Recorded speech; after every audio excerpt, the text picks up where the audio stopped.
जो पूना समझौता हुआ था वह 24 सितंबर 1932 को हुआ था। पूना समझौता 24 सितंबर 1932 को हुआ था।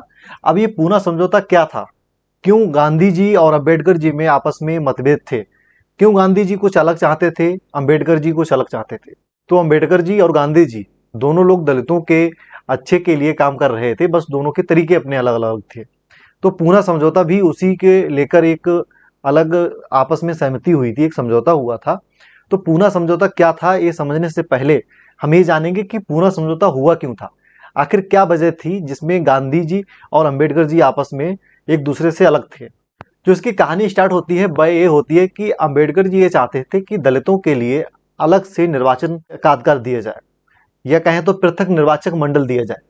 पृथक निर्वाचन मंडल ये होता क्या है? वो गांधी जी इसके विरोध में हो गए थे। गांधी जी नहीं चाहते थे कि दलितों के लिए अलग से पृथक निर्वाचन मंडल या अलग से निर्वाचन का अधिकार दिया जाए। अब ये अलग से निर्वाचन का अधिकार क्या होता है मैं आपको बताता हूँ। एक उदाहरण से समझिए, जैसे कि मान लीजिए किसी भी विधानसभा क्षेत्र में 100 लोग रहते हों। एक एग्जाम्पल है, 100 लोग रहते हों, वहां पर 50 या 50 से ज्यादा दलित वर्ग वहां पर रहते हों, उनकी संख्या हो। तो ऐसी स्थिति में जो जो दलित वर्ग हैं वहां पर वो अपने दलित वर्ग को ही विधायक या सांसद या किसी भी प्रकार का कोई नेता के रूप में चुनेंगे, और किसी को वोट देने का अधिकार नहीं होगा। और इसके अलावा दलित मतलब किसी और व्यक्ति को वोट दे सकते हैं, लेकिन दलितों के क्षेत्र में जो दलित व्यक्ति खड़ा है उसके लिए कोई और जाति का वोट नहीं दे सकता है। तो ये अधिकार अंबेडकर जी चाहते थे, लेकिन गांधी जी इसके खिलाफ थे। गांधी जी का कहना था कि आप सीटों पर आरक्षण ले लो, अगर 100 सीटें हैं तो आप बोल दो कि हमें 18%, 20% या इस टाइप से जो भी आरक्षण सही रहे वो हमें आरक्षण चाहिए। हम 18 सीटें 100 में से आपको देंगे ही देंगे, उसके अलावा और जाति के लोग उस सीट पर पहुंचेंगे, लेकिन ये अलग से निर्वाचन मंडल का आप बात मत करो। अब इसके विरोध के पीछे गांधी जी के तर्क कुछ इस प्रकार से थे, विद्वानों ने भी माना है कि हाँ ये तर्क इस टाइप से थे। गांधी जी का कहना था कि जो अंग्रेज थे ये चाहते थे कि जो दलित वर्ग है वह हिंदुओं से अलग हो जाए, मतलब इसको हिंदुओं में ना गिना जाए और हिंदुओं का आपस में बंटवारा हो जाए। गांधी जी पहले भी देख चुके थे, मुस्लिम का अलग से निर्वाचन मंडल का अधिकार ब्रिटिश ने दे दिया था, तो वो ये नहीं चाहते थे हिंदुओं में भी ऐसा हो, हिंदू में भी आपस में बंटवारा हो। क्योंकि स्वाभाविक सी बात है, अगर दलित वर्ग में दलित केवल अपनी ही व्यक्ति को खड़ा करेंगे, अपनी ही व्यक्ति को चुनेंगे, और उसके जो व्यक्ति हैं उसको कोई और जाति का व्यक्ति वोट नहीं दे सकता है, तो फिर इनका संपर्क और जातियों से टूट जाएगा और ये अपने आप में ही अलग हो जाएंगे। तो गांधी जी का तर्क इसके पीछे ये था। इसके बाद हम समझते हैं कि इसकी पृष्ठभूमि क्या थी और इसके जो प्रावधान थे वो क्या थे। ये जिनकी तस्वीर देख रहे हैं आप, राम से मैकडोनाल्ड उस समय ब्रिटिश के प्रधानमंत्री थे। इन्होंने हिंदुओं में आपस में हिंदुओं को बांटने के लिए अंबेडकर जी की इस बात को मान लिया कि उनके लिए अलग से निर्वाचन मंडल दे दिया जाएगा। वो अपने लोगों को अपने ही द्वारा चुनेंगे और कोई व्यक्ति मतलब हिंदुओं में और कोई जाति का व्यक्ति उनके लिए वोट नहीं दे पाएगा। जबकि अगर हम अभी की व्यवस्था देखें तो इनके लिए आरक्षण है, दलितों के लिए आरक्षण दिया जाता है, लेकिन और जाति के भी लोग भी वोट करते हैं उनके लिए, क्योंकि अगर एससी के ही कैंडिडेट खड़े हैं तो और जाति की मजबूरी है उनको वोट करना, उनमें से किसी एक को वोट करेंगे। लेकिन पहले ऐसा नहीं था, मतलब जो अंबेडकर जी मांग कर रहे थे उसमें कोई और जाति का वोट ही नहीं करता। इस मैकडोनाल्ड ने क्या किया, इसने अंबेडकर जी की बात मान ली और उनको अलग से निर्वाचन मंडल का अधिकार दे दिया या निर्वाचन का अधिकार दे दिया। अब इसके बाद कहानी को समझते हैं। हुआ यह था कि 17 अगस्त 1932 को ब्रिटिश के प्रधानमंत्री रामसे मैकडोनाल्ड ने यह अधिकार दे दिया कि दलित के लिए अलग से निर्वाचन का अधिकार दे दिया जाएगा। और उसके बाद क्या हुआ, 20 सितंबर से गांधी जी ने अनशन शुरू कर दिया। गांधी जी ने कह दिया कि जब तक अंबेडकर इस चीज पर सहमत नहीं हो जाते कि उनके लिए अलग से निर्वाचन मंडल नहीं चाहिए, उनके लिए आरक्षण वाली चीज दी जाएगी लेकिन अलग से निर्वाचन मंडल नहीं दिया जाएगा, तब तक हम कुछ नहीं खाएंगे पिएंगे। और जब तक नहीं खाएंगे पिएंगे जब तक अंबेडकर हमारे साथ इस टाइप का समझौता नहीं कर लेते या अपनी मांगों को वापस नहीं ले लेते। तो इसी को लेकर 20 सितंबर 1932 में गांधी जी ने अनशन शुरू कर दिया। और उस समय गांधी जी पूना की सेंट्रल जेल में थे। पूना में एक सेंट्रल जेल थी, वहां पर गांधी जी थे, मतलब गांधी जी कैद थे उस समय, गांधी जी बाहर नहीं थे।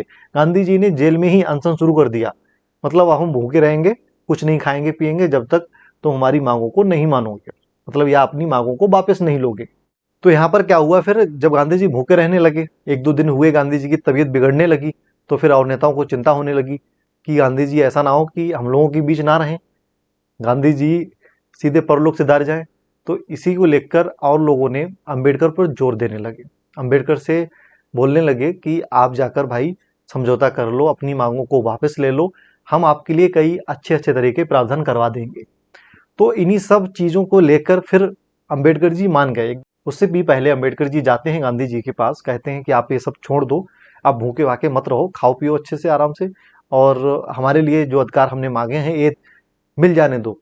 लेकिन गांधी जी ने कह दिया कि हम भाई हिंदुओं में बंटवारा नहीं चाहते हैं, और हम तब तक नहीं खाएंगे पिएंगे जब तक आप हमारी बातों को मानेंगे नहीं। अंबेडकर जी लौट आए। फिर एक दिन ऐसा होता है कि अंबेडकर जी को ज़्यादा पता चलता है कि ज़्यादा तबीयत बिगड़ने लगी है गांधी जी की। तो फिर मजबूरन उनको ऐसा लगता है कि अगर गांधी जी की मौत हो गई तो फिर दलित वर्ग पे ये हमेशा के लिए आरोप लग जाएगा कि दलित वर्ग की वजह से ही गांधी जी हमारे बीच में नहीं रहे या उनकी मौत हो गई। तो इसी को लेकर फिर अंबेडकर जी मान गए और कई नेताओं के साथ जेल में पहुंचे। फिर वहां पर समझौता हुआ।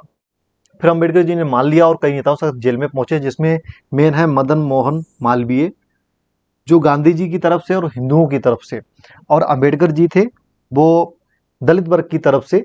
इन्होंने आपस में समझौता किया। समझौता क्या किया, जिसके कुछ मुख्य प्रावधान है उसके बारे में बात कर लेते हैं। इस डेट को आप अच्छे तरीके से याद रख लेना कि 24 सितंबर 1932 को पूना समझौता हुआ था। ये ज़्यादातर सबको याद ही हो जाता है, लेकिन इसके जो और प्रावधान है वो समझिए। दूसरा, आप इसमें याद करें कि जो राज्य के विधानमंडल था उसमें 148 सीटें दे दी गई।